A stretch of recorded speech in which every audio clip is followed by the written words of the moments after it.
Thank you for your support of the 2023 Spring Share-a-thon on the Guadalupe Radio Network. The theme is celebrating Mother Angelica in the year of her 100th birthday.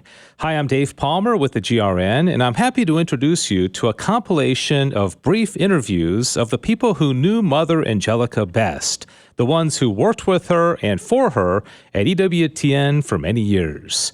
You'll hear the personal memories and anecdotes from Tom Price, the Director of Programming and Production for EWTN, Father Mitch Pacwa, host of many EWTN TV and radio programs, Doug Keck, President and Chief Operating Officer at EWTN, Michael Warsaw, EWTN CEO and Chairman of the Board, and Johnette Williams, longtime host of TV and radio programs on EWTN.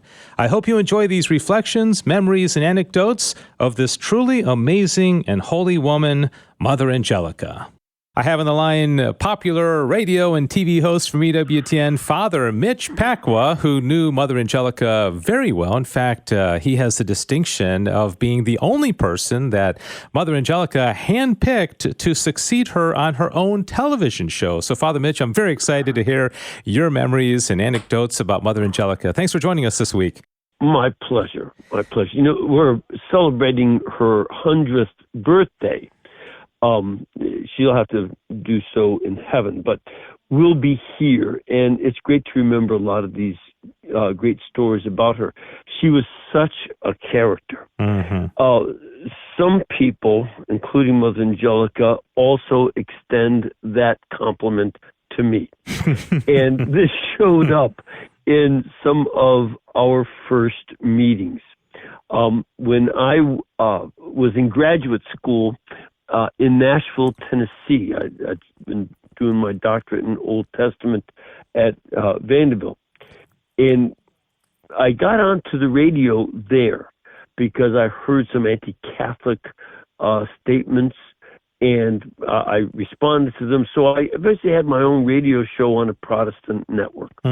Well, from that, Deacon Bill Steltemeyer, who was the president of EWTN, invited me to come down, and in February, it was February 29th of 1984. I always remember because I told Mother I was her Sadie Hawkins Day date.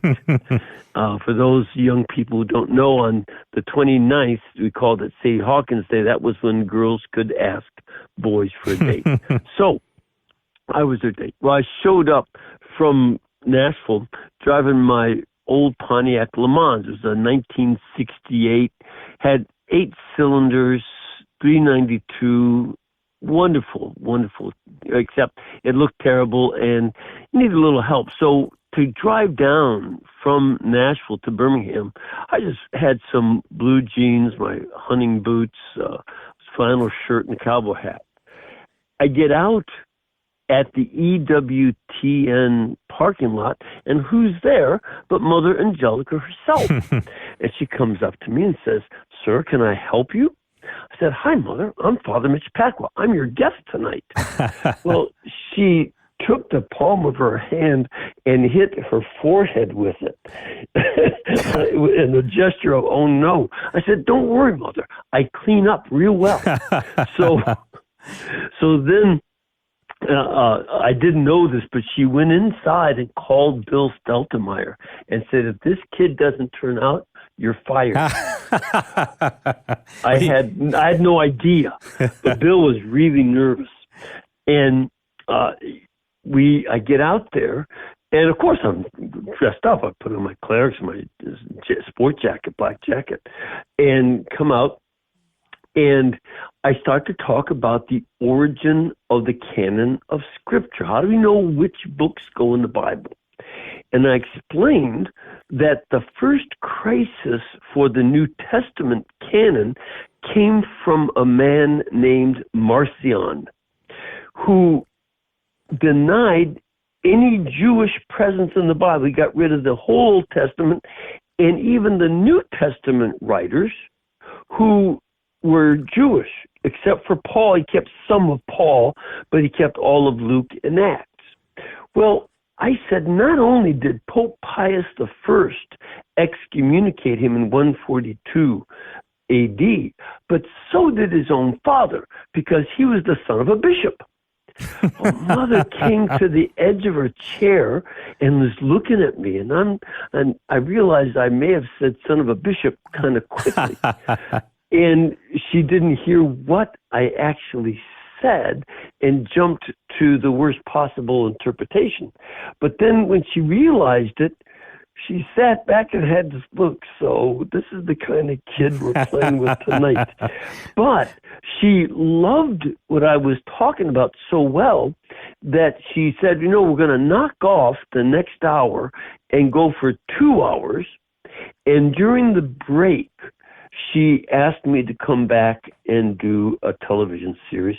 And I've been doing series and programs ever since 1984. Wow. That goes way back. It does. And there were some wonderful moments all the way from, when we were out of money. You just didn't have any money. And so I came up to do a telethon. And I told people, I'll sing the Polish national anthem for a $5,000 donation, which I did. And then I said, I'll tell a Russian joke for $1,000. And somebody gave it, so I told the joke. And, she's looking at me like, if I would have known that this song and dance routine would have done something, I would have gotten that done earlier. And remember, we were only on 4 hours a day at that time, so we were just limited. But one of my other favorite stories was when one of the sisters took her vows. And after Mass, I told Mother, the very first song I ever learned how to sing when I was 2 years old was this. I want to sing it to you and dedicate it to you. And so I don't think we can, I don't know if you have the ASCAP rights, but basically what I sang was Pistol Packin' Mama. And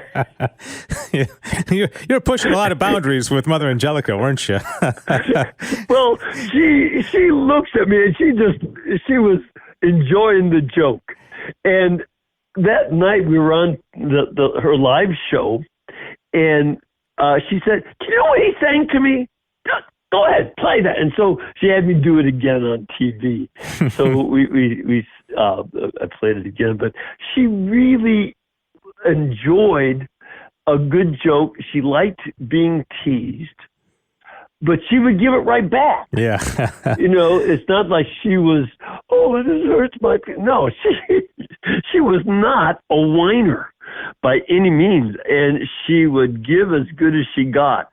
And as a result, our friendship really grew. And in fact, one priest started teasing her on one of the shows, and she said, "Hey, who do you think you are? Father Mitch Pacwa? Settle down." I guess his jokes weren't as good. So those would be some of the memories that I have over these for me, it's been 39 years since I first met her. And, that's a big chunk of my life, more than half of my life. So it's been a very important part of what I do and how things have gone in my own ministry. Is now I've been here full time for 21 years. So all that's starting to add up. Yeah. Well, I love that we take the angle of her sense of humor. I talked to Tom Price before you, and he talked about her attention to detail and how smart she was about all these details. So good to hear from you about the sense of humor, because I think that was one of the things that people liked about her so much. I'm an idiot when it comes to those kind of details. I'm a mechanical moron. So I had no sense of that, but I could joke around. And talk about the Bible. You got that part down. I got that. Father Mitch, thanks so much. Appreciate you being part of our Spring Share-a-thon. We're celebrating Mother Angelica on what would have been her 100th birthday, April 20th, so just next month. She was born in 1923. Father Mitch, thanks so much. Those are great stories. Appreciate it very much. God bless you. I hope you've enjoyed listening to these precious memories of Mother Angelica from 5 of the people who knew her best as we celebrate what would have been her 100th birthday this year. Thank you again for your financial and prayerful support of the Guadalupe Radio Network. We would not be able to broadcast the good news of Jesus Christ and His Holy Catholic Church without this kind of support. On behalf of all of us at the Guadalupe Radio Network, thank you and God bless you.